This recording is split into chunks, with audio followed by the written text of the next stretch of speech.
ఇక పాలమూరు రంగారెడ్డి ప్రాజెక్టును కాంగ్రెస్ ప్రభుత్వం పట్టించుకోలేదన్న కేసీఆర్ విమర్శల్ని సీఎం రేవంత్ ఖండించారు. 7 ఏళ్ల దాకా డీపీఆర్ లేకుండానే 27,000 కోట్లు ఖర్చు చేశారని ఆరోపించారు. అందుకే పర్యావరణ అనుమతులు కూడా రాలేదన్నారు.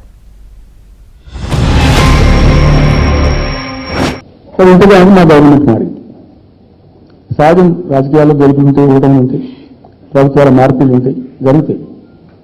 కానీ ఇంత తెలివి తక్కువ దడ్డమ్మ ప్రభుత్వం వచ్చినా, నెక్స్ట్ సక్సెసివ్ గవర్నమెంట్ ఎవరు వచ్చినా రాష్ట్ర ప్రయోజనం కదా ఒక ప్రాజెక్ట్ అంటే.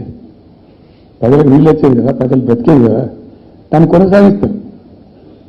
ఇప్పుడు ఒక్క తట్టడి మట్టి కూడా తీయలేదండి. మా గవర్నమెంట్ పోయిన తర్వాత పాలమూరు ఎత్తిపోతల పథకంలో ఒక తట్టడి మట్టి కనీసం తీయలే. మరి దాన్ని ఎందుకు అభ్యంతరం చేసిందో, దాని ఇంకేం ఉద్దేశం ఉందో, ఇంత నిష్క్రియ పరత్వం ఉంది, ఇంత దారుణం ఉంది. 2 నెట్ సంవత్సరాలు గడిచిపోయినాయి. నువ్వు ఆ ప్రాజెక్టును 2022 వరకు డిపిఆర్ఏ తయారు చేయలే. ఎందుకు చేయలే? డిపిఆర్ తయారు చేస్తే పబ్లిక్ డాక్యుమెంట్ అవుతుంది.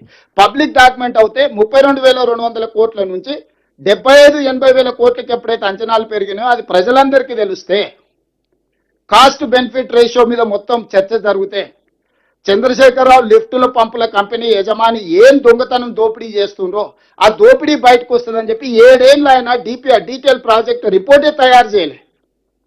20,000 కోట్లు కాంట్రాక్టర్లకు బిల్లులు ఇచ్చే వరకు చేయలేదు.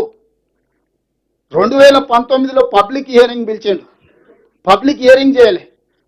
2020లో పబ్లిక్ హియరింగ్ పిలిచిండు, పబ్లిక్ హియరింగ్ చేయలే.